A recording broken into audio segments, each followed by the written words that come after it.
नमस्कार फ्रेंड्स, रोज वॉइस में आपका स्वागत है। आज का कहानी का शीर्षक है दरखत रानी की कहानी। पुराने ज़माने में किसी गांव में एक बूढ़ा आदमी रहता था। उसकी शादी को 20 साल हो गए थे, पर वह औलाद की दौलत से महरूम था। भगवान की कृपा से बूढ़े की औरत का पाँव भारी था। नई नई चीज़ें खाने को उसका जी चाहता था।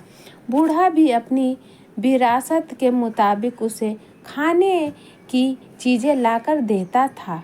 एक रोज़ बूढ़े की बीवी को खट्टे मीठे बेर खाने की बहुत ख्वाहिश हुई। गर्मी के मौसम में बेर कहाँ मिलते हैं, फिर भी बूढ़ा बेरों की तलाश में जंगल में भटकता रहा। एक दिन जंगलों में इधर उधर बेर तलाश करते हुए वह एक तालाब के किनारे पहुंचा तो एक बेर की झाड़ी नजर आई। बूढ़े को बहुत खुशी हुई। वह अपने दोनों हाथों से बेर इकट्ठे करने लगा। अभी झोली भर बेर ही तोड़े थे कि एक आदमखोर मगरमच्छ ने अपना बड़ा सा मुंह पानी से ऊपर निकाला और जोर से सांस खींची।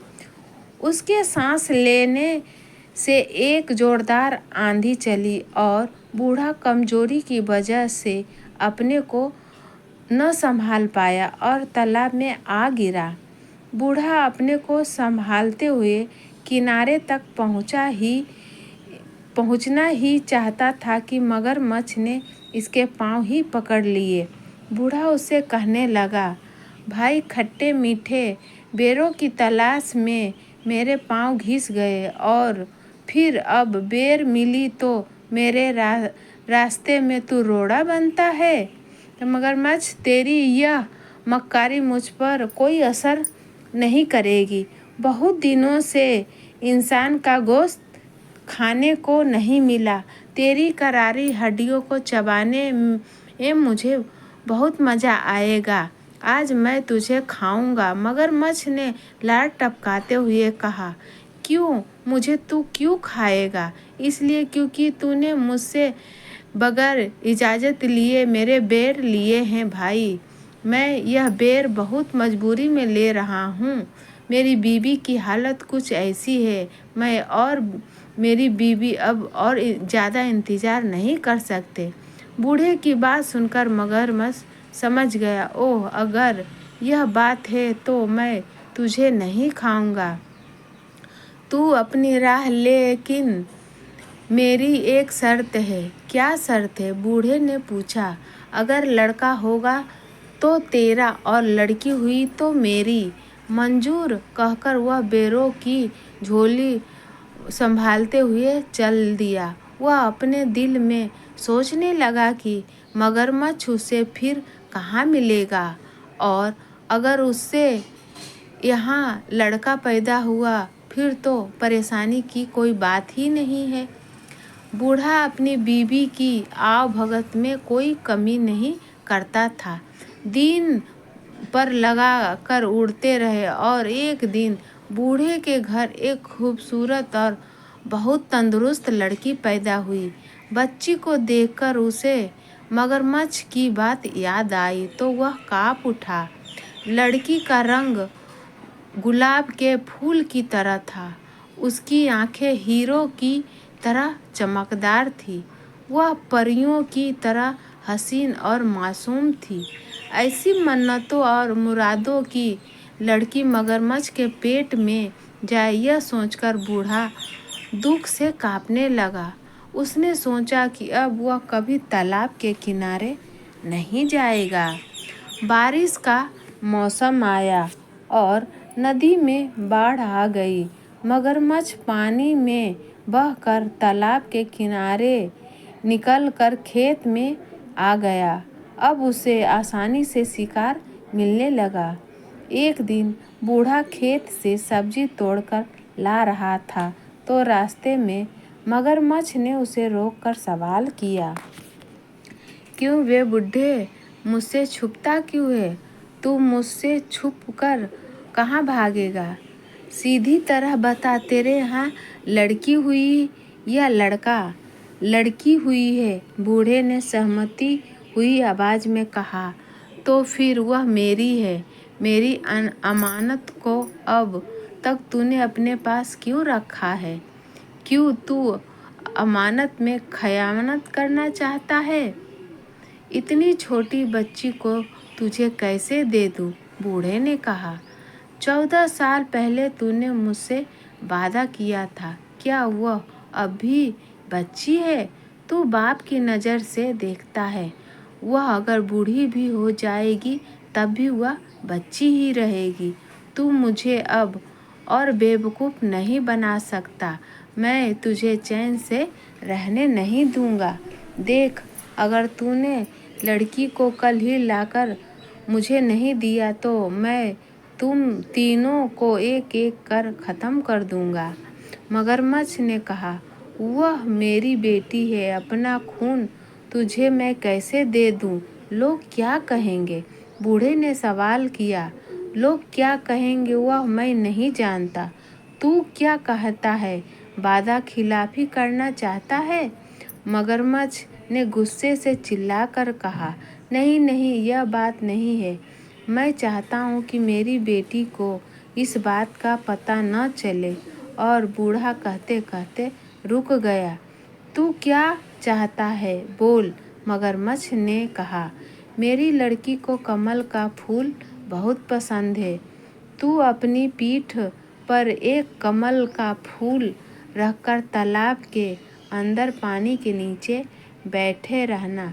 जब लड़की खुशी से इसे लेने जाएगी तो इसे तू ले जाना।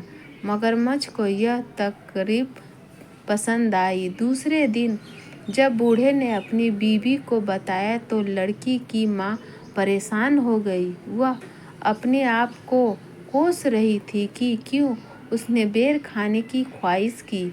आज उसकी बेटी मौत के मुंह में जा रही थी। भगवान उसे मौत क्यों नहीं देता? उसका दिल रो रहा था। लेकिन वह लड़की से कह रही थी, बेटी, कितने दिन हुए नानी के घर तू नहीं गई? वह तुझे याद कर रही है। तू आज अपने बाप के साथ नानी के घर जाएगी। 2 दिन रहकर वापस आ जाना। नलिहाल जाने की बात सुनकर बेटी को खुशी हुई। उसके दिल मामू का घर जन्नत से कुछ कम नहीं था। वहाँ की हर चीज़ उसे पसंद थी। वहाँ का चांद खूबसूरत था, वहाँ के फूल खूबसूरत और फल रसीले थे। नानी के घर जाने की खबर सुनकर वह खुशी से नए कपड़े पहनकर तैयार हो गई थी।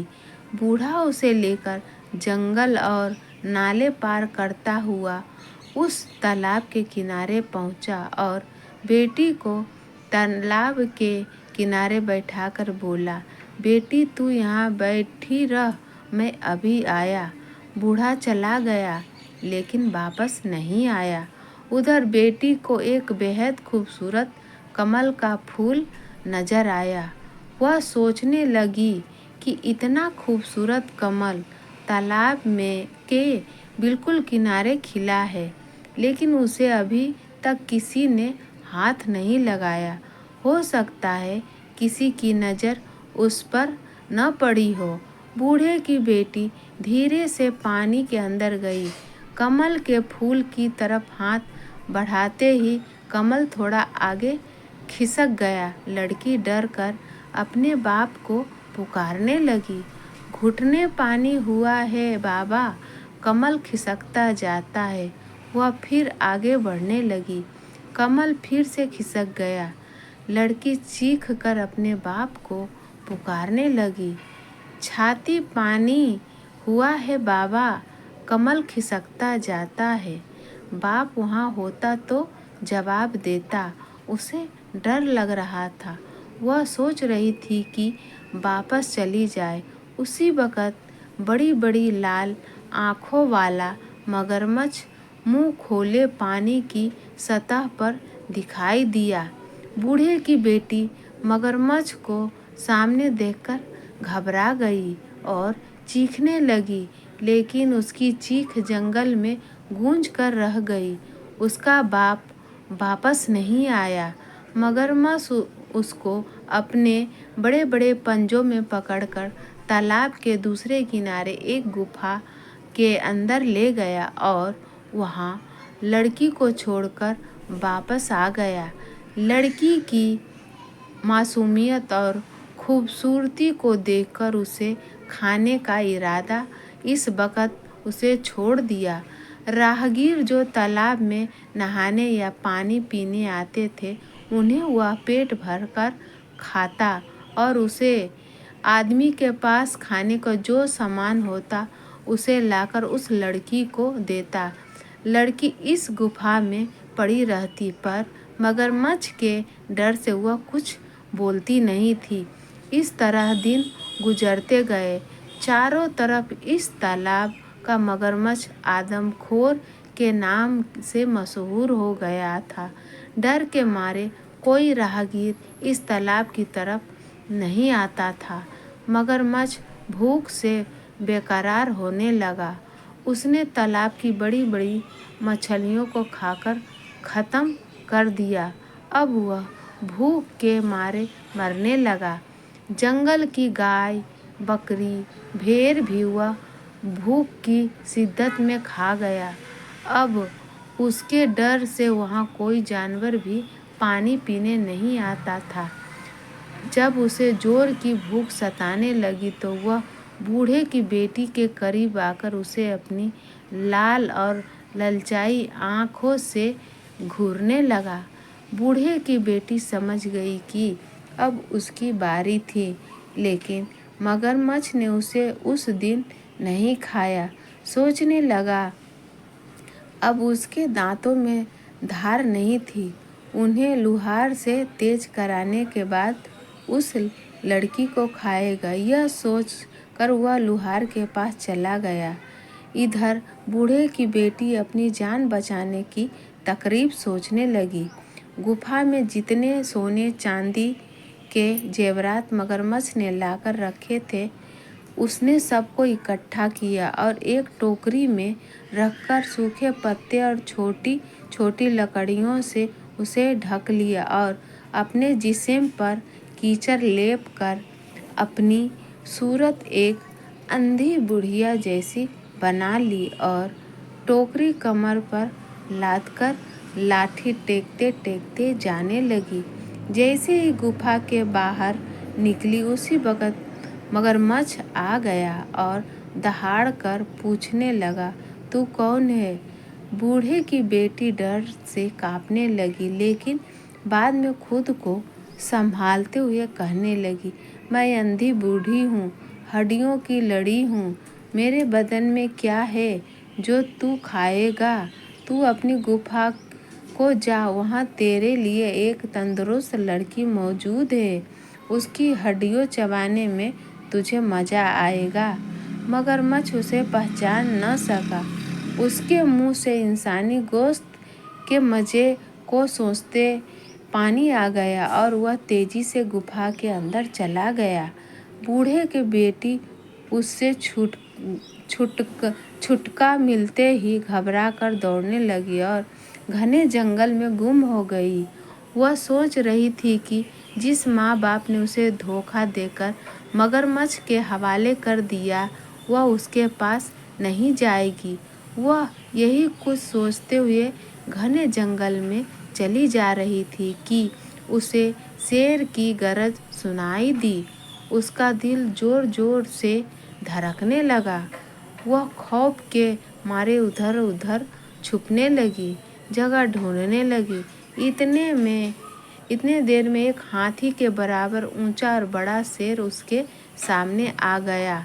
डर के मारे वह सामने एक बड़े बरगद के दरख्त के तने में चिपक गई और रो रो कर मजबूरन दरख्त से दरख्वास्त करने लगी, ए दरख्त तू फट जा, मैं तुझ में समा जाऊं और तू बंद हो जा। यह सुनते ही दरख्त सचमुच फट गया और वह उसके अंदर चली गई और दरख्त बंद हो गया। एक दिन एक राजकुमार शिकार करने के लिए उसी जंगल में आया।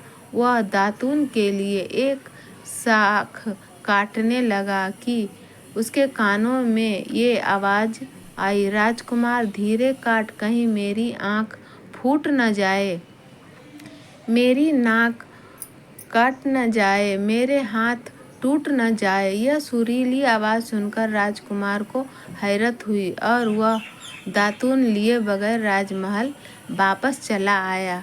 वह रात भर उसी जादुई दरख्त के बारे में सोचता रहा। राजमहल में राजकुमार की शादी की तैयारियां हो रही थी।